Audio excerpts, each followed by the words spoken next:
오늘 하루도 편안하게 마무리하고 계신가요? 가장 핫한 이슈만 쏙쏙 뽑아서 정리했습니다. 오늘의 나이트 포커스입니다. 검찰 인사 후폭풍이 거세게 불고 있는 가운데 이른바 윤석열 패싱 논란에 대해 추미애 장관은 검찰총장이 자신의 명을 거역한 것이라고 일축했습니다. 여야는 법무부의 검찰 인사를 둘러싸고 날선 공방을 이어가고 있습니다. 여당은 잘된 인사라며 환영하는 반면 한국당은 숙청, 보복 인사라며 비판했습니다.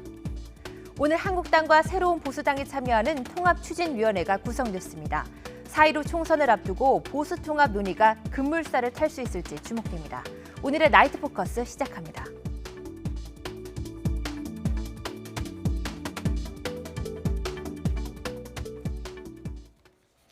먼저 오늘의 패널 두 분 소개해드리도록 하겠습니다. 윤종군 동아방송예술대학교 교수, 김병민 경희대 개건교수 나오셨습니다. 안녕하세요. 안녕하세요. 자, 검찰 고위직 인사가 단행이 됐고요. 추미애 장관은 가장 균형 있는 인사라고 자평을 했습니다. 말들도 많고 반발도 있고 평가들이 좀 엇갈리고 있는데 이번 인사에 대해서 어떻게 평가를 하셨는지 윤 교수님부터 먼저 말씀을 해주시죠. 이번 인사가 조금 굉장히 많은 수를 교체를 했지 않습니까? 네. 너무 과도하다 이런 평이 있는데 제가 봐도 한꺼번에 이렇게 많이 한 것은 좀 과한 측면이 있다 이렇게 봅니다. 근데 지금 현재 검찰 수사가 진행되는 것이 세 가지 이슈에서 진행되고 있잖아요. 조국 전 장관 수사는 일단 낙이 좀 됐고, 그다음에 유재수 감찰 무마 의혹, 그리고 울산 지방선거 개입 의혹 이렇게 두 가지가 더 있는데요. 조국 수사팀에 대해서는 어쨌든 간에 수사 결과에 대한 어떤 책임성 인사 거의 마무리 단계이기 때문에 그런 성격이 좀 있는 것 같고, 아쉬운 것은 아직 유재수 감찰 무마 의혹이라든가 울산 지방선거 개입 사건 요것은 수사가 좀 진행 중인 과정이 있지 않습니까?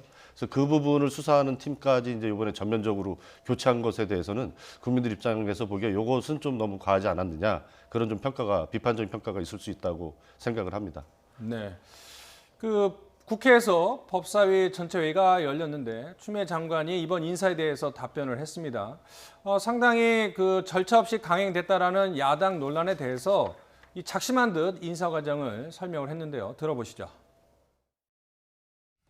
제가 위반한 것이 아니고요. 검찰총장이 저의 명을 거역한 것입니다. 그 전날도 의견을 내라고 한 바가 있고요. 또 1시간 이상의 전화 통화를 통해서 의견을 내라고 한 바 있습니다. 그리고 제가 인사위원회 이후에도 얼마든지 의견 개진이 가능하다고 모든 일정을 취소한 채로 무려 6시간을 기다렸습니다.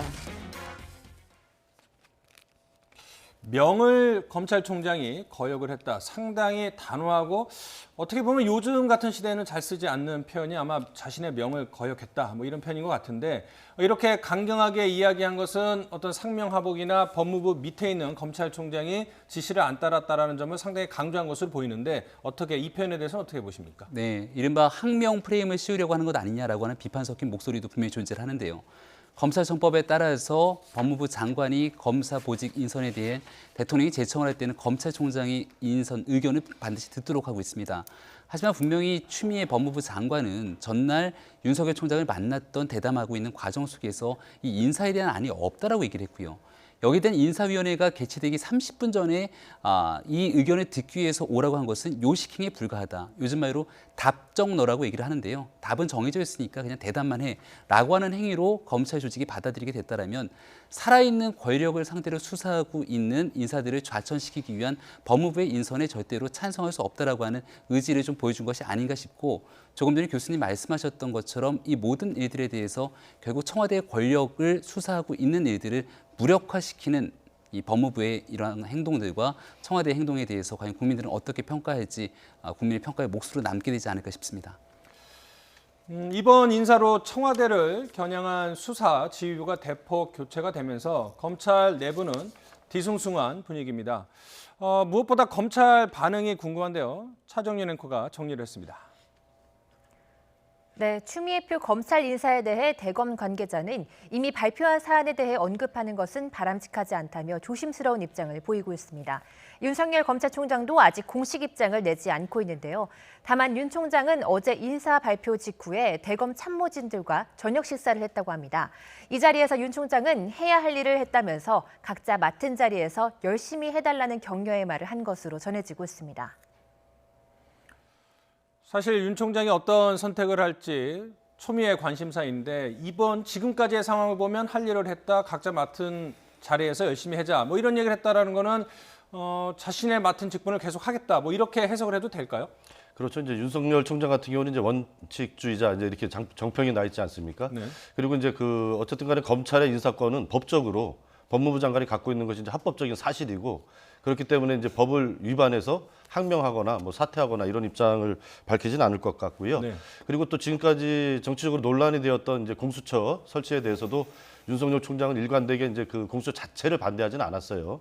일부 이제 세부적인 조항, 이제 검경 수사권 문제라든가 이런 부분에 대해서 약간의 이제 다른 의견을 냈을 뿐이지 공수처 설치 자체를 이제 반대하거나 그러진 않았던 그런 또 입장을 갖고 있고 예전에 이제 그 송강수 강금실 그때도 이제 대선 자금 수사를 가지고 논란이 있고 이제 법무부 장관하고 검찰총장하고 마찰이 갈등이 좀 있었지 않습니까? 네. 근데 그 당시에는 대선 자금 수사에 대해서 국민 전체적으로 봤을 때 압도적 다수의 국민들이 검찰 입장을 지지하고 있었던 그런 사안입니다.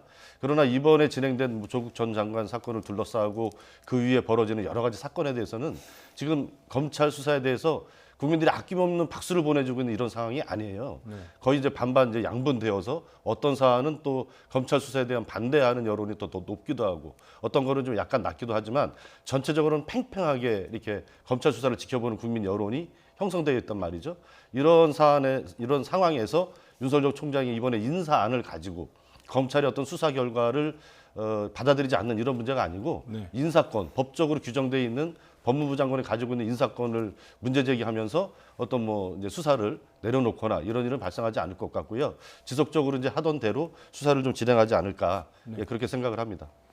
정리를 하자면 검찰은 정중동이라고 할 수 있습니다. 겉으로는 크게 반발하는 모습은 아니지만 안으로는 일부 검사들이 좀 부글부글 끓고 있는 그런 분위기도 감지가 되고 있는데 그렇다면 검찰 측 반응을 알아봤으니까 청와대 그리고 민주당과 한국당 반응도 한번 살펴보도록 하겠습니다.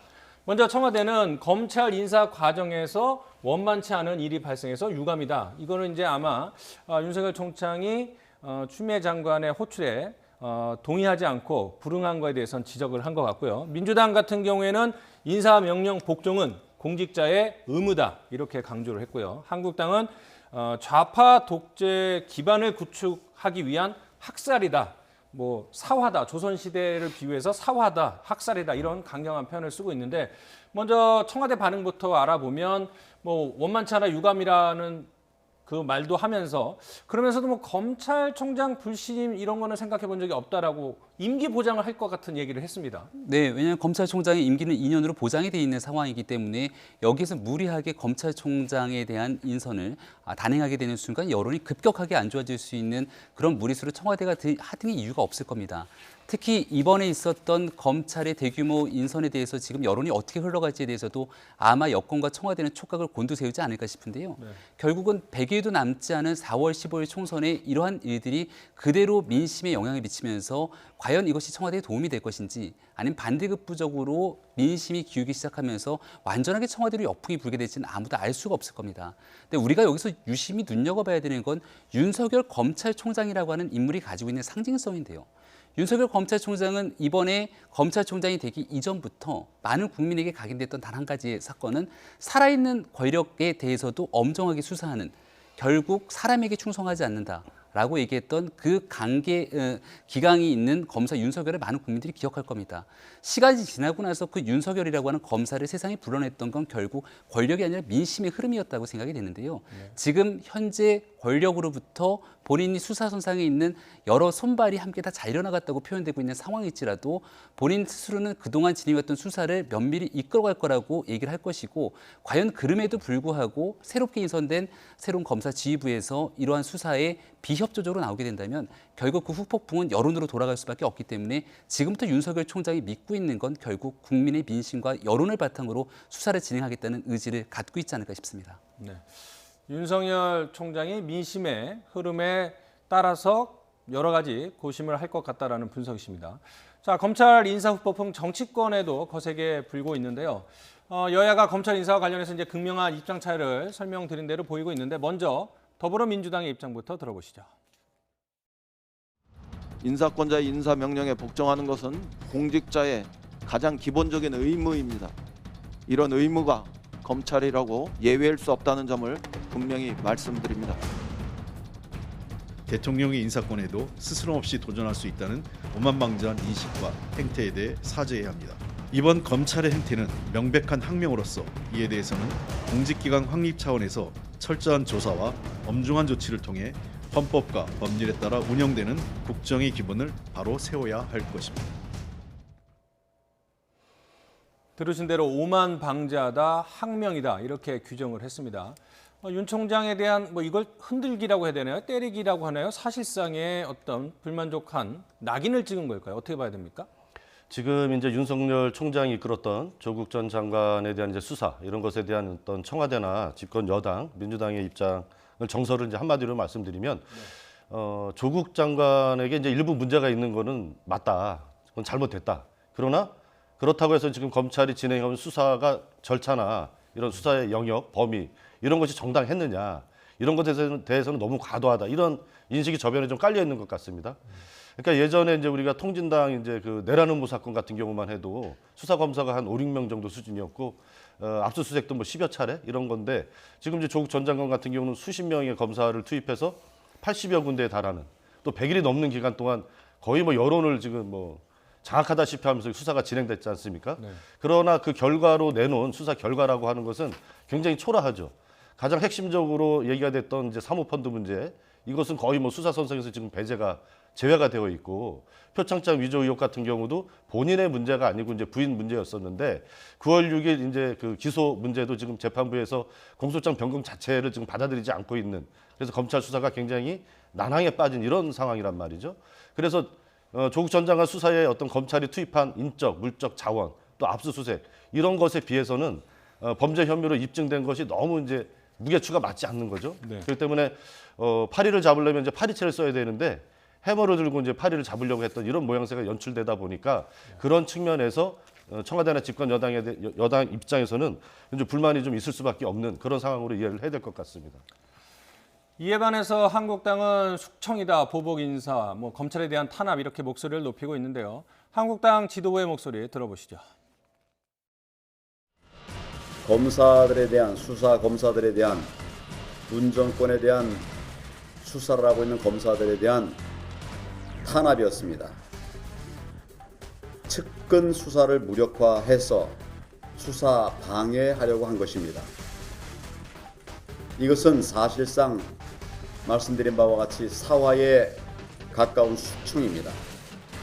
친문 유일 체제 완성을 위한 검찰 무력화입니다. 대학살의 주인공 문재인 대통령과 추미애 법무장관입니다. 두 사람은 직권을 남용하고 검찰 수사를 방해한 역사의 죄인으로 기록될 것입니다. 자유한국당은 추미애 장관을 검찰 업무집행 방해, 직권 남용 등의 혐의로 당장 형사 고발하겠습니다. 사화에 가까운 숙청이다 이런 얘기도 했고 이런 인사를 한다면 앞으로 어떤 검사가 살아있는 권력의 메스를 갈 수 있겠느냐 이런 지적들도 나오고 있는데요. 어떻게 보세요? 지금 현재 대통령의 인사권에 관련된 얘기들이라고 청와대와 여당은 강변하고 있는 상황으로 볼 수 있는데요. 이 인사권에 관해서 대통령에게 그리고 정부의 인사권이 있다고 마음대로 휘둘러서는 안 된다라고 준엄한 명령을 내렸던 게 노태강 전 국장 문체부 차관의 사건입니다. 결국 이 일로 인해서 박근혜 전 대통령 같은 경우는 유죄를 선고받게 되는 상황을 분명하게 법치주의의 국가 속에서 보여줬기 때문에 박 전 대통령 탄핵 이후로 촛불을 들고 탄생했다는 문재인 정부 입장에서는 두 번 다시 이런 일이 벌어지지 않기 위한 노력들이 기울여야 되는 거 매우 당연한 일일 겁니다.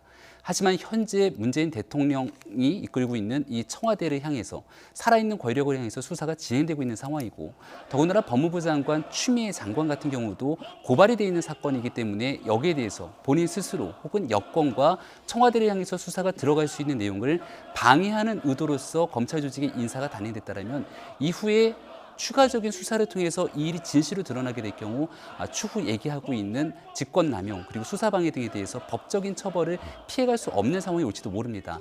이 모든 일들은 현재까지는 가능성의 일입니다만은 가능성이 일어날 수 있기 때문에 이러한 이해충돌을 방지하기 위해서 공직자들이 해야 되는 책무들을 규정하고 있는 건데 지금 현재 국민들이 객관적으로 바라보는 지점 속에서 살아있는 권력을 향해 수사하고 있기 때문에 결국 이를 무력화시키기 위한 검찰 인사를 너무 강행한 것 아니냐라는 비판을 피해갈 도리가 없다라고 저는 생각합니다. 제가 이제 앞에서 이제 이 인사가 조금 과한 측면이 있다 이렇게 좀 말씀드렸는데 마찬가지 관점에서 지금 한국당에서 이 상황을 이제 사화다 이렇게까지 규정하는 것은 정말 나가도 너무 나간 좀 과잉 해석이다 이렇게 좀 생각을 합니다. 예를 들어서 이제 박근혜 정부 때 있었던 일이지만 당시 이제 최동욱 검찰총장이 이제 수사 과정에서 집권 세력에게 좀 찍히는 상황이 이제 발생을 했지 않습니까? 그럴 때 어떤 방식으로 대응했는지를 돌아보면 국정원을 동원해서 이제 뭐 혼외자 문제까지 국정원까지 정보기관까지 동원해서 했단 말이죠. 이런 것을 두고 이제 사화라고 규정할 수 있는 것이지 지금은 수사 과정에 직접적으로 개입하는 것이 아니라 법이 보장하고 있는 법무부 장관의 합법적인 인사권을 가지고 했단 말이죠. 이런 것에 대해서 이제 사화라고 주장하는 것은 너무 이제 과도하다 이렇게 생각이 들고 설사 과한 측면이 있다 하더라도 황교안 지금 한국당 대표께서 이제 사화라는 주장을 했는데 이것은 정말로 황교안 대표가 얘기할 부분은 절대 아니다 이렇게 생각을 합니다. 우리가 다 기억하다시피 국정원 수사 과정에서 지금 이제 이슈가 되고 있는 윤석열 당시 이제 특별수사팀장의 어떤 정상적인 합법적인 수사 과정을 이제 제동을 걸고 방해한 사람 장본인이 황교안 당시 이제 법무부 장관이었지 않습니까? 그렇기 때문에 그런 일을 했던 분이 지금 이렇게 합법적으로 보장된 인사권을 행사한 것에 대해서 사화라고 주장하는 것은 너무 좀 과잉된 주장이다 이렇게 생각을 합니다. 어쨌든 한국당은 총공세를 벌일 태세입니다. 이 국회 차원에서 대응을 준비하고 있는데 어떤 대응책을 준비하고 있는지 차정윤 앵커가 정리했습니다. 네, 자유한국당은 이번 검찰 인사를 두고 독재 시절에도 없었던 검찰 대학살이라고 강하게 비판하고 있습니다. 그러면서 추 장관을 검찰 업무 집행 방해와 직권 남용 혐의로 형사 고발을 했고요.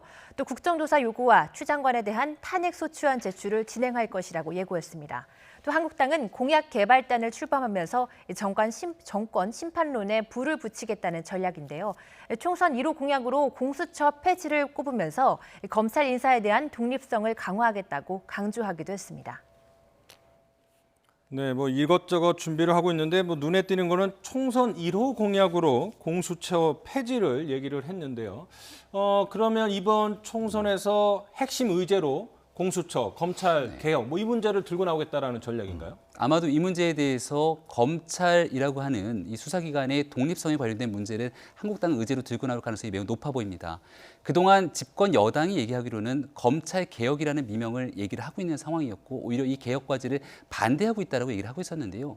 지금 이뤄지고 있는 일련의 사건들을 바라보건대 검찰 개혁의 핵심이라고 하는 부분들은 살아있는 권력과 유착해 있는 정권과의 유착 관계를 어떻게든 덜어낼 수 있는 관계, 검찰이 정권으로부터 분명하게 독립해서 독자적인 수사를 할 수 있는 기능을 분명히 갖춰주는 게 검찰개혁의 핵심 과제 중에 하나일 겁니다. 하지만 현재로서는 고위공직자 범죄수사처도 여전히 정권에 유리한 방식으로 운영될 수 있다라고 하는 여러 가지 독소 조항들을 내포하고 있고 이 또한 자유한국당을 비롯한 여러 가지 상황들을 배제한 채로 무리하게 이 지난 국회에서 통과를 시킨 상황이기 때문에요. 현재로서는 7월 달에 시행되는 과정이고 4월 15일이 총선인 터라 총선에서 국민들의 표를 얻어서 과반 이상의 의석을 확보하게 된다면 이를 다시 돌려놓을 수 있다라고 한국당은 국민들에게 주장을 할 것이고 어떠한 방식으로 개혁하는 것이 진정한 검찰 개혁인지 아니면 현재 지금 검찰 인사를 통해 보여주고 있는 것처럼 검찰 개혁을 가장한 검찰 장악인지에 대한 이러한 설득의 과정들이 여야 모두 동의 일어나지 않을까 싶습니다. 윤석열 검찰총장 과거에도 수사 외압을 폭로하며 맞선 적이 있습니다. 이후로 좌천성 인사 조치를 당하기도 했는데요. 과거 발언 한번 재조명되고 있는 과거 발언 한번 들어보시죠. 포장검사 정결이라고 하는데 공소제기할 때 결재를 했으면은 검사장의 결심을 받아서 변경도 해야 되는 거예요. 그렇지 않나요? 그렇습니다. 특별수사팀장이기 때문에 제가 알겠습니다. 예, 제가 전결권을 가지고 있는 그렇죠. 사람이지만 예. 제가 그래도 상관인 검사장께 보고를 드렸는데 부당한 이런 그 지시를 하시기 때문에 그거는 대법원 판례에 의하더라도 저는 따르면 안 되게 되어 있습니다. 다 아시겠지만 2013년 당시 정권의 치부를 드러내는 수사를 하다가 정권의 뜻을 그대로 전한 지도부의 방침에 어긋나는 행동을 해서 징계도 받고 좌천도 됐습니다. 뭐 그때랑 좀 비교를 하면 비슷하다고 봐야 될까? 아니면 전혀 다른 측면이 있습니까? 좀 다른 측면이 있다고 봅니다. 그러니까 그때 당시에 이제 대선 자금 수사 또 국정원 댓글 수사였죠. 그거 같은 경우는 이제 수사를 진행하는 과정에서 그 집권 여당이 이제 아주 노골적으로 수사 자체를 막았던 그런 상황이죠. 그러나 이제 이번 사건은 전혀 이제 다른 상황이었어요. 검찰이 그 80여 곳이 넘는 곳을 압수수색하고 이런 전 과정에서 청와대나 집권 여당이 개입을 해서 그런 것을 못하게 하지 않았단 말이죠. 그러니까 다른 말로 하면 검찰이 마음껏 수사하게끔 보장을 해줬고, 그러나 그 결과에 대한 불만이 좀 있을 수 있는 이런 상황이라고 생각을 하고요. 그래서 그동안 이제 윤석열 총장이 굉장히 원칙적인 수사를 해왔던 그런 이제 명예가 있었는데 이번 수사 결과가 저 개인적으로 봤을 때는 윤 총장의 그런 업적에 좀 상처가 나는 그런 것이 아닌가 이런 생각이 들고, 본질적인 문제는 그 검찰이 87년 60항쟁 이후에 권력기관을 민주화해온 흐름, 이것에 이제 부응을 하느냐 마느냐, 그것이 가장 본질적인 문제라고 생각을 합니다. 지금까지 이제 검찰은 어떤 수사기관으로부터도 수사를 받거나 기소를 당하거나 이런 견제 장치가 없었단 말이죠. 이제 그것이 이번에 이제 공수처 설치를 통해서 이제 처음 시도가 되는 거죠. 그래서 검찰 스스로도 이제 우리도 늘 일상적으로 누군가에게 감시받고 잘못하면 수사받고 기소당할 수 있다라고 하는 이 시대적인 변화의 흐름, 검찰이 그동안 이제 누려왔던 무소불위의 권력, 이것을 조금은 내려놓는 것에 대해서 검찰 스스로가 받아들이면 크게 문제가 되지 않을 것이다 이렇게 생각을 합니다. 네, 이번 사태와 관련해서 이른바 강제 소환된 인물이 있습니다. 바로 조국 전 장관인데요. 예전에 트위터에 글을 올렸습니다. 마치 7년 뒤의 상황을 예언한 듯한 내용인데요. 일단 한번 보시면은 조국의 적은 조국, 그래서 이제 조적조라고 이제 회자가 되고 있는데요. 7년 전에 당시 서울대 로스쿨 교수 신분으로 트위터에 올린 글입니다. 윤석열 찍어내기로 청와대와 법무장관의 의중이 명백히 드러났다. 수사를 제대로 하는 검사는 어떻게든 자른다는 것이다. 무엇을 겁내는지 새삼 알겠구나. 2013년 10월 18일에 조국 당시 서울대 교수가 올린 글입니다. 이 글을 지금 상황에 대비해도 차이가 없다, 뭐 이런 얘기도 있습니다. 네, 수사를 제대로 하는 검사. 사실 조국 전 장관 임명하게 됐을 경우에 여러 가지 청문회를 통한 의혹이 있었지만 대통령이 임명 과정에서 이런 얘기를 합니다. 의혹만으로 임명하지 않는다면 나쁜 선례를 남기게 된다라고 얘기를 합니다. 하지만 이것은 시간이 지나고 나서 의혹이 아니라 검찰을 통해서 정경심 교수에 대해서는 구속영장이 발부가 되는 상황들이 나타나게 됐고요. 조국 전 장관에 대해서도 구속영장은 기각됐지만 여기에 대해서 여러 가지 혐의에 대한 인정하게 되는 부분들과 나타난과 동시에 11가지가 넘는 가족에 대한 혐의로 기소까지 되게 되는 상황이 나타납니다. 말 그대로 청와대와 집권 여당이 보여줬던 조국 전 장관 지키기의 모습과 검찰의 수사 결과 드러난 내용이 상당히 판이하게 다름을 알 수 있습니다. 특히나 이번 검찰 조직에서 일어난 인사의 대다수의 인사 검증은 청와대에 있는 공직기강 비서관 최강욱 비서관이 하게 되는 상황으로 볼 수 있는데, 최강욱 비서관 같은 경우는 조국 전 장관 기소 공소장에 함께 적시된 인물이기도 합니다. 그런 측면에서 과연 청와대가 법무부 장관과 함께하고 있는 이러한 인사들이 공정한 것인지에 대한 현재 상황을 놓고 2013년의 시계를 거꾸로 돌려서 조국 교수 그리고 그 당시 민주당 인사들에게 물어보게 된다면 아마 비슷한 과거의 답변들을 똑같이 돌아내지 않겠는가. 결국은 과거에 이랬기 때문에 우리도 이렇게 되는 것이 상관이 없는 것 아니냐라고 얘기를 하게 된다면, 그런 방식이라면 2017년도에 있었던 헌정사상 최초의 대통령의 탄핵은 도대체 왜 이루어졌으며 대통령이 이와 같은 과거에 있었던 이 범죄 혐의로 30년이 넘는 형이 선고됐고 그것을 통해서 적폐청사를 추진했던 게 현 정부의 모습입니다. 그러니까 과거와 전혀 나아진 모습을 보이지 않는다라면 이 문재인 정부는 촛불 정부라고 불릴 자격이 없는 것 아니냐라고 하는 민심의 뜨거운 비판에 직면하게 되지 않을까 싶습니다. 자, 요즘 진보 저격수로 불리고 있죠. 진중권 전 교수도 SNS에 글을 올렸습니다. 한번 보시면요. 추미애 장관, 당신이 국민의 명을 거역한 겁니다. 국민이 준 권력을 사유한 건 바로 당신들입니다. 이 당신들이 누구까지 이야기하는 건지 모르겠습니다만 이거에 대한 누리꾼들의 반응도 한번 살펴봤습니다. 자, 요새 진중권 전 교수 왜 이렇게 맞는 말만 하지? 옹호하는 글. 당신이 진보냐? 짜증만 많은 사람이다. 비난하는 걸. 답답한 국민의 마음을 절절하게 대변을 했다. 정치하고 싶으면 나와서 평가받아라. SNS에 글만 올리지 마라. 이렇게 비판하는 글도 있는데 진중권 전 교수가 사실은 뭐 조국 전 장관을 비판하는 글은 많이 올려왔지만 문재인 대통령을 직접 겨냥한 글은 쓴 적이 없었거든요. 그래서 문 대통령에 대한 애정은 여전하다 이런 평가였는데 이번에 올린 글을 보면 문 대통령에 대해서도 등을 돌린 것 같다는 생각이 듭니다. 저도 이제 이번에 올린 글 보고 좀 깜짝 놀랐는데요. 네. 심판하자. 이것은 이제 말하자면 이제 문재인 정부에 대한 반대 입장을 이제 거의 공개적으로 얘기한 것으로 좀 해석을 해도 이제 무방한데 굉장히 좀 많이 나간 주장이다 이렇게 생각이 듭니다. 그러니까 이제 어떻게 보면 이제 자연스러운 현상이죠.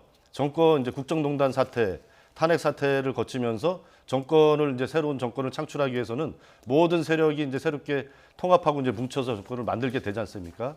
그런데 이제 정권을 이제 집권한 이후에는 그 안에서 내부에 이제 다양한 이견들이 이제 갈래갈래 이제 나눠지면서 세부적으로 이제 다른 입장을 가질 수 있다고 생각을 합니다. 그런데 지금 어떤 검찰 인사 이걸 가지고 문재인 정부를 어떤 심판하자는 내용적으로 이렇게 해석될 수 있는 얘기까지 나가는 것은 좀 무게추가 맞지 않는 얘기다 제가 봤을 때는 예, 좀 그런 생각이 들고요. 진중권 교수가 이제 그동안 이제 해왔던 얘기들을 보면 이제 한마디로 보면 이제 자유로운 영혼인 것 같아요. 그러니까 유시민 이제 지금 노무현 재단 이사장이나 이런 분들은 적어도 정당 안에서 이렇게 정당 정치 활동을 했던 분들이지 않습니까? 그러다 보니까 어떤 조직의 논리 이런 것들에 대해서 어느 정도 이렇게 이해가 있고 그것이 이제 자기 몸에 맞지 않는 옷이라는 이제 생각을 이제 갖고는 있는 거죠. 그렇지만 진중권 교수 같은 경우는 한 번도 제대로 된 당직을 맡거나 정의당 당원이기는 했지만 지금도 당원이죠. 그렇긴 하지만 이제 어떤 책임 있는 당직자의 역할을 정당 조직 안에서 해본 적은 없는 분이에요. 그러다 보니까 본인이 어떤 이성적인 본인의 어떤 지향하는 바대로 이렇게 말씀하고 계신데 그렇다 하더라도 지금의 이 어떤 아직까지 이제 부정부패 청산이라든가 이런 시대적 과제가 마무리되지 않은 상태에서 검찰의 이제 법무부 장관이 합법적으로 가지고 있는 검찰의 인사권 행사를 한 걸 가지고 문재인 정부를 심판하자라는 어떤 내용까지 나가는 것은 좀 진도가 너무 많이 나간 주장이 아닌가. 기존에 이제 해왔던 말씀들에 비해서 조금 이해가 되지 않는 그런 측면이 있습니다. 그렇다면 궁금한 건 왜 예전과 달리 이번에는 집단 항명의 조짐이 보이지 않는 걸까? 그 원인은 어디서 찾을 수 있을까요? 저는 윤석열 총장이 가지고 있는 개인적 특수성이 있지 않은가 싶습니다. 이미 이와 같은 사태를 겪었던 게 처음은 아니라고 판단하는 게 아닐까. 물론 그 구명면에서는 절대로 과거에 있어서는 그리고 과거에서 볼 수 없었을 정도로 엄청난 사건들이 존재했습니다만 적어도 몇 번의 좌천을 거치면서도 결국 시간이 지난 뒤에 민심의 흐름에 맞춰서 다시 돌아오게 되는 그리고 과거에 일어났던 일은 아무리 덮으려고 해도 시간이 지나게 되면 국민 앞에 고스란히 드러나게 된다라고 하는 신념을 윤석열 총장이 갖고 있는 것은 아닌가라는 생각이 듭니다. 더군다나 윤석열 총장과 함께 수사를 함께 해왔던 인물들이 이번에 대규모로 좌천된 사건이기 때문에요. 현장에 가서 묵묵히 소임을 진행하고 있다면 그동안 수사해왔던 수사의 기록들은 그대로 존재할 겁니다. 하지만 만약 새롭게 임명된 검사들이 이에 대해서 제대로 수사하지 못하게 된다면 여론은 살아있는 권력에 대해서 엄정하게 수사하라고 하는 특검의 목소리가 더 높아질 수밖에 없을 것이고 똑같은 방식으로 시간이 지나고 나서 그 모든 것들은 다 드러날 수 있다라고 생각하는 것이 아닐까 싶은데요. 총장의 임기가 정해져 있기 때문에 그 임기가 정해진 범위 내에서 그동안 해왔던 것들을 묵묵히 지켜나가겠다라고 하는 윤석열 총장의 리더십이라고 생각합니다.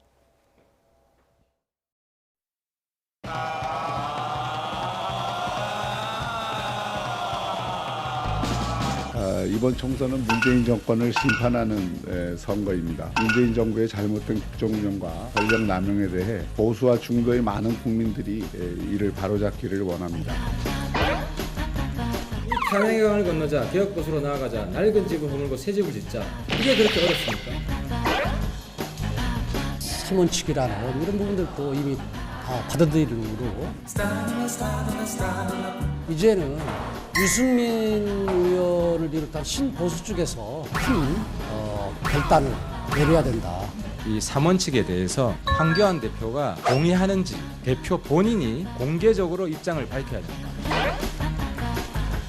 안철수 의원의 정계 복귀와 중도 보수세력의 합류가 어떤 의미를 가질까요? 뭐 어떤 의미라기보다는 그것이야말로 저는 그 통합의 가장 큰 목표가 아닌가 싶습니다.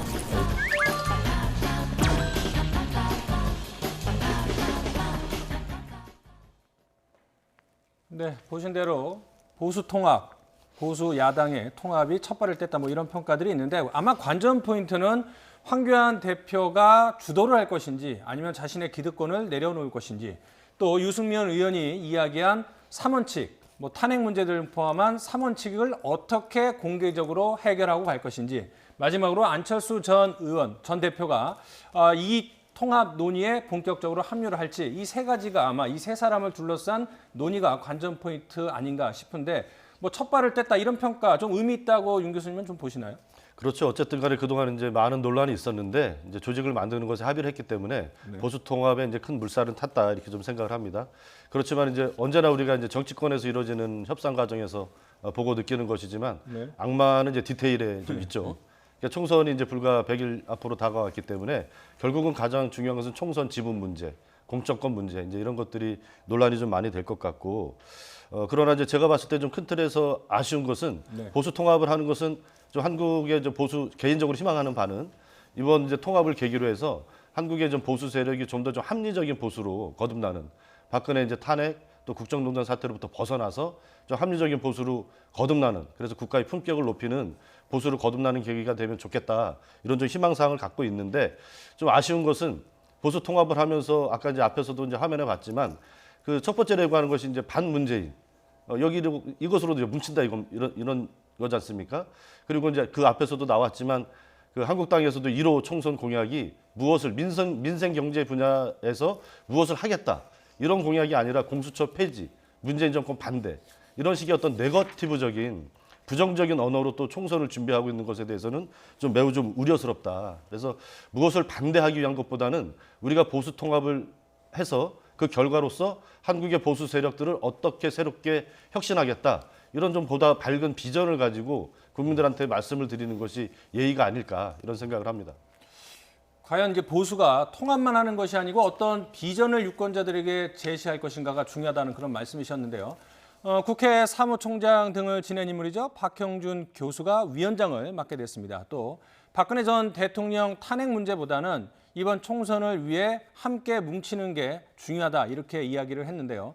차정윤 앵커가 이 세부적인 합의 내용 어떤 것인지 설명드리도록 하겠습니다. 네, 자유한국당과 새로운 보수당이 손을 잡기로 한 혁신통합추진위원회. 일단 자유와 공정사회를 표방하기로 했습니다. 또 이 밖에도 문재인 정권에 반대하는 중도와 보수 등 모든 세력을 통합하자. 또 탄핵의 문제가 총선 승리에 장애가 돼서는 안 된다. 이런 6가지 원칙 등에 합의를 했습니다. 또 앞으로 보수통합 논의가 급물살을 탈 것으로 보이는데요. 통치위원장을 맡은 박형준 교수는 한 달 뒤쯤인 2월 10일 전후로 새로운 통합정치 세력의 모습이 거의 확정될 것이라고 밝혔습니다. 앞으로 통합 논의 과정에서 여러 가지 걸림돌이 있을 겁니다. 공천 문제가 아마 가장 첨예한 문제가 되지 않을까 싶은데 일단 첫 발을 뗀 상황에서의 제일 걸림돌은 아마 3원칙 탄핵 문제가 되지 않을까 싶은데요. 탄핵 문제를 수용을 할 것인지 황교안 대표가 친박들은 가만히 있을 것인지 이런 상황이고 하태경 그 책임 대표, 새로운 보수당 책임 대표가 3원칙에 대해서 공개적으로 천명해라 황교안 대표를 압박을 하고 있습니다. 이 문제는 어떻게 해결될 거로 보세요? 황교안 대표 입장에서는 과거에 했던 얘기들을 좀 찾아봤으면 좋겠다 얘기를 하는데요. 이미 통합 논의가 시작됐던 것은 지난해 11월로 거슬러 올라갑니다. 당시에 유승민 의원부터 통합에 대해서 적극적이었고 황교안 대표도 통합 선언을 했고 그 당시에 3원칙 얘기도 나왔을 때 황교안 대표가 얼마든지 수용할 수 있다는 얘기를 내비쳤습니다. 그럼에도 불구하고 새로운 보수당에서 거듭 이 3원칙 얘기를 끌고 나가는 이유는 현재 통합 과정에서 어느 정도 주도권을 행사하려는 것 것 아니냐라는 생각을 좀 지울 수가 없는 측면이 있는데요. 그러한 디테일한 부분들을 좀 극복하기 위해서 새롭게 고안된 아이디어가 바로 통합추진위원회를 외부에 결성하는 것이고 11월 달 아주 오래전부터 이 통합을 주도적으로 이끌었던 핵심 당사자는 누가 뭐래도 박형준 교수입니다. 따라서 박형준 교수를 중심으로 신의의 과정에서 설득하는 아주 중요한 과정들이 계속 진척되고 있는데요. 우리가 과거에 유행했던 영화의 대사 중에 멋이 중한디라는 얘기들이 있는데 나머지는 다 부차적인 것이다 라고 설명하고 있는 것이고 제일 중요한 것은 지난해 4+1의 일방적인 일사천리의 과정으로 합의되지 않는 상태로서 모든 것들이 끌고 가고 있는 문재인 정부의 일방적 국정 운영에 반드시 브레이크를 걸어야 된다는 여론이 적지 않다는 겁니다. 따라서 이 부분에서 힘을 합칠 수 있는 모든 사람들이 함께 모여서 총선을 치르고 난 다음에 그 뒤에 디테일한 나머지 갈등의 과정들은 충분히 극복해 나갈 수 있다는 게 지금 보수 통합을 추진하고 있는 사람들의 공통된 의견이 아닐까 싶습니다. 지금 시점에서 가장 관심을 끌고 있는 관전 포인트 바로 안철수 전 의원의 행보인데요. 일단 지금 안철수계도 주요 통합 대상으로 거론이 됐습니다. 안철수 전 의원이 직접 이야기도 한 부분도 있는데요. 한번 들어보시죠. 안철수 의원의 정계 복귀와 중도 보세력의 합류가 어떤 의미를 가질까요? 그것이야말로 저는 그 통합의 가장 큰 목표가 아닌가 싶습니다. 그러니까 특히 지금 뭐 많은 중도와 보수의 국민들이 지금 이 정권이 하고 있는 일에 대해서 그 비판과 이 분노를 하고 있는데 그것을 담아낼 그릇이 지금 적절치 않죠. 그래서 그 그릇을 좀 더 제대로 만드는 것이 필요하고. 정치개혁의 목표는 무엇인가? 바로 대한민국은 미래로 가고 있는가에 대한 해답을 구하는 과정이라고 생각합니다. 이를 위해서는 세 가지가 필요합니다. 정치 리더십의 교체, 낡은 정치 패러다임의 전환, 그리고 정치권 세대 교체라는 정치개혁 과제가 이루어져야 합니다. 네, 지금까지의 보수 통합 상황, 현재 스코어를 한번 살펴보도록 하겠습니다. 일단은 자유한국당과 새로운 보수당, 그리고 이현주 의원이 이끄는 미래를 향한 정진당, 이 세 축은 통합 논의에 참여하기로 합의를 했습니다. 이제 남은 것은 안철수 측, 그리고 우리공화당은 이른바 박근혜 향수에 어느 정도 기대고 있는 정당인데요. 일단 가장 큰 축이라고 할 수 있는 안철수 전 대표, 적극적으로 참여를 할 거로 보세요? 지금 시점에서 안철수 전 대표가 참여하기는 굉장히 부담이 좀 많죠. 저쪽에 지금 그림 그려지는 것이 이제 보수 통합이지 않습니까? 명칭 자체가. 네. 근데 이제 안철수 전 대표 같은 경우는 한 번도 본인의 정치 노선이 보수 쪽에 있다 이런 입장을 밝힌 적이 없어요. 말하자면 중도, 개혁, 이제 이런 이제 키워드를 가지고 본인의 정치를 하려고 하는 거죠. 그래서 한교안 대표가 있고 유승민 대표가 있고 대권 주자로 따지자면 이런 분들이 있는 저기 통합에 들어가서 어떤 지분을 가지고 어떤 정치적인 영향력을 행사할 수 있을까 이런 측면에서 봤을 때는 굉장히 회의적일 것 같고요. 지금 안철수 전 대표 입장에서는 과거 이제 그 국민의당 총선에 바람을 불었던 그 향수를 좀 생각하고 있지 않을까 싶어요. 그리고 이번에 또 좋은 어떤 선거법 개편이 됐지 않습니까? 개정이 되어서 연동형 비례대표제가 도입이 됐기 때문에 지역구에서 이제 선전을 통해서 연동형 비례대표까지 그 당시에 거의 이제 뭐 정당 비례 투표에서 1등을 했단 말이죠. 그런 어떤 경험을 갖고 있기 때문에 그걸 통해서 최소한 뭐 40석, 50석 정도의 어떤 총선 의석수 확보 이를 통해서 이제 차기 대선에 도전하겠다. 기본적으로 이런 플랜을 가지고 움직일 것으로 저는 예상을 하고요. 지금 현재 얘기되고 있는 보수 통합의 안철수 대표가 올라탈 가능성은 좀 희박하다. 본인의 어떤 정치적인 정체성 자체를 바꿔야 되는 문제이고 그것이 결코 쉽지가 않거든요. 국민들한테 저는 지금 진보 세력입니다. 저는 보수 세력입니다라고 지금까지 일관되게 얘기해왔던 본인의 정치 노선, 가장 중요한 정치 노선이 있는데 그것을 크게 바꿔야 되는 이런 모험을 해야 하는 그런 문제이기 때문에 안철수 대표 입장에서 보수 통합에 참여하기에는 굉장히 위험 부담이 크다. 저는 그렇게 봅니다.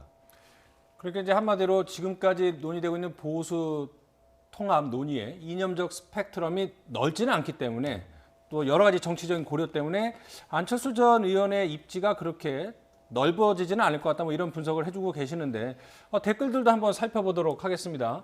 이번에 보수 통합이 안 되면 지지를 철회하겠다. 뭐 이런 얘기도 있었고요. 3선 이상 물러나고 보수 통합하라. 뭐 세대 물갈이 뭐 이런 얘기도 하신 분들도 있지만 보수 통합을 한다면서 실질적으로는 언론 플레이만 하고 있다. 그래서 자기 당 홍보만 하고 있다. 이런 비판도 있고요. 한국당이 보수 통합이라고 뭉치면 그것은 과거의 새누리당으로 돌아가는 것이다. 뭐 이렇게 얘기를 하고 있는데 아마 이런 게 아마 좀 아픈 지적일 것 같아요. 다시 도로 새누리당 아니냐 뭐 이런 비판이 나오고 있어요. 그러니까 통합에는 더불어서 혁신이 함께 뒤따라야 되죠. 단순하게 사람들이 옛날 그 사람들의 결합으로 인해서 새로운 통합이 이루어졌다라고는 국민 앞에 선보이기 좀 부끄럽다라고 하는 측면들이 있기 때문에 여기에 맞물려서 쇄신과 혁신이라는 키워드를 함께 출발시키는 게 굉장히 중요하고 현재 그러한 작업들도 함께 선행되는 것으로 알고 있습니다. 지금 현재 제일 중요한 것은 이러한 측면에서 조금 더 이념적 스펙트럼을 넓혀나가기 위해서 안철수 전 대표의 합류를 강력하게 보수통합이 요구하고 있는 상황인데요. 안철수 전 대표 입장에서는 중간 진영에서 이쪽과 저쪽에 대한 정치 혐오를 가지고 있는 중도층들에게 얼마든지 어필할 수 있다라고 현재는 판단하고 정치적 걸음들을 좀 내딛는 것 같습니다. 하지만 앞서 설명드렸던 것처럼 문재인 정부가 꽤 오랜 기간 걸어왔던 상황에서 이 문재인 정부의 힘을 실어줄 것이냐 아니면 문재인 정부를 여기서 반드시 견제해야 될 것이냐고는 두 개의 거대한 흐름이 만약에 맞부딪히는 선거 과정이라면 안철수 전 대표 측이 독자적으로 생존할 수 있는 공간이 아예 없을 수도 있습니다. 이러한 측면에서는 오히려 추가적인 향후 대권의 과정까지 바라보건대 안철수 전 대표가 폭넓게 과거 YS의 3당 합담처럼 전격적인 결정을 내릴 가능성도 남아있기 때문에요. 정치는 생물이고 가능성이 예술이기 때문에 현재 상황에서는 모든 일에 대한 가능성은 열려있다고 생각합니다. 뭐 통합 논의 여러 가지 가능성이 있겠지만 제가 앞서 말씀드린 대로 아마 선거가 다가오고 통합에 만약에 성공을 하다 하더라도 여러 집합체가 모였기 때문에 공천 문제가 조금 걸림돌이 되지 않을까 이렇게 싶습니다. 한번 정리를 좀 해보면 지금 현재 새로운 보수당이 8명의 의원이 있죠. 그리고 이현주 의원은 나홀로 오기지만 1명. 우리 공화당이 지금 2명의 지역구 의원이 있습니다. 국회의원이요. 여기다가 이정현 의원도 지금 신당을 창당을 하고 여기에 합류를 한다고 하니 지금 9에다가 12명의 지역구에다가 또 다른 후보들도 있기 때문에 자리를 보존을 해줘야 되는 거고 지금 여기서 통합을 한다는 거는 당선 가능성을 높이기 위한 거 아닙니까? 근데 자기의 희생을 해서 보수의 당선 가능성을 높이겠다. 그럴 후보자나 국회의원이 있을까 싶기도 한데요. 총선 국면에서 이제 그런 어떤 감동적인 모습을 국민들한테 보여드리지 않으면 사실 이제 과반 의석을 확보한다거나 이제 다수 일당이 된다는 게 쉽지 않거든요. 근데 지금 좀 화면에 나오고 있지만 지금 그림 그려진 저 세력들이 다 모여도 예전에 이제 새누리당으로 돌아가는 거죠. 안철수 쪽이 이제 결합하지 않는다면. 그러니까 제가 봤을 때는 황교안 대표 입장에서는 두 가지를 더 이제 끌어들이고 싶어 하는 것 같아요. 지금 국면에서 우리 공화당도 좀 끌어안고 싶고 정강훈 목사로 대표되는 이제 극우 이제 기독교 세력까지 끌어안고 싶은 것이 황교안 대표의 그림이라고 생각을 하고 그러나 이제 그 그림에 대해서 유승민 전 대표 입장에서는 또 수용하기가 굉장히 좀 어려운 것이죠. 그런 문제들이 이제 앞으로 이제 협상 과정에서 굉장히 이제 난해하게 풀려갈 것이고 어쨌든 간에 제가 봤을 때는 워낙 지금 야권이 처한 정치적인 상황이 굉장히 엄혹하지 않습니까? 아까 이제 앞에서도 말씀하셨지만 정권 심판론이냐 정권 지지냐 이것이 전통적인 이제 총선의 프레임인데 이 정도 집권 여당이 이제 중반 정도 임기 중반에 접어들면 이제 일반적인 통상적으로 여론조사에서는 정권 심판론이 좀 많이 나오는 것이 일반적인 흐름이거든요. 그러나 지금 이제 그렇지가 않아요. 오히려 야당 심판론 이런 게 더 높게 나오고 있고 또 보수 야권이 굉장히 다양한 갈래로 이제 분열되어 있고 이런 상황이 너무 엄혹하기 때문에 어떤 형태가 됐든 간에 이제 보수 통합은 좀 이루어질 것 같아요. 제가 봤을 때는. 그러나 좀 어정쩡하게 될 것이고 총선 공천권을 둘러싸고 앞으로도 많은 불협화음이 발생할 수밖에 없다. 그 과정에서 국민들의 마음을 얻어가느냐 그렇지 않느냐 여기서 이제 총선의 승패가 가늠되지 않을까 그렇게 봅니다. 총선이 이제 한 석 달 정도 남았는데요. 이 정리를 하자면은 결국은 이 보수 야당은 이 반 문재인 대통령으로 대동단결을 하겠다라는 건데 선거 프레임을 그래서 이 반 문재인 대통령으로 삼는다면 지금 현재 여론조사상으로는 문재인 대통령에 대한 지지도가 높지 않습니까? 그런 상황에서 야권이 지리멸렬하고 있는 상황에서 이 반문으로 대동단결하는 것이 효력이 있을지 좀 궁금한 부분이 있습니다. 전 정권 심판으로 선거를 치르게 된다면 그 결과는 어느 누구도 예측하기 어렵다고 생각합니다. 우리가 현재 나와 있는 여론조사 수치만으로 총선을 예측하기 매우 어렵고요. 작년에 있었던 4월 달에 있었던 보궐선거 같은 경우는 그 이전에 있었던 여론조사 결과와는 달리 뚜껑을 열어보게 되니까 당시 선거에서 더불어민주당이 한 곳도 가져가지 못하게 되는 대한 선거가 나타나기도 했습니다. 결과적으로 국민들이 가지고 있었던 표심을 통해서 최종적인 유권자의 의사결정을 하게 될 텐데요. 지금 문재인 정부 절반이 아니라 집권 절반을 넘어서서 이제 올해는 4년 차에 접어들었습니다. 하지만 그동안 문재인 정부가 추구해왔던 국정 기조에 대해서 국민들이 이건 정말 아니지 않느냐고 얘기하는 것조차도 국정 기조를 전환하지 않았기 때문에 거기에 대한 유권자의 표심을 가득 모아서 1대1 구도, 문재인 정부를 그대로 갈 것이냐, 여기에 브레이크를 걸 것이냐의 선거 구도로 가게 된다면 과연 거기에 대한 유권자의 표심이 어떻게 나타나게 될지는 정말 4월 15일에 그 뚜껑을 열어보게 되면 놀랄 일이 벌어질 가능성도 저는 매우 높다고 봅니다. 네. 제가 봤을 때는 이제 반문이라는 것이 선거를 치를 수 있는 강력하게 치를 수 있는 하나 이제 프레임이긴 하나 그 반문이라는 프레임으로 해서 얻을 수 있는 표는 30 내지 35%에 국한돼 있다 이렇게 생각을 합니다.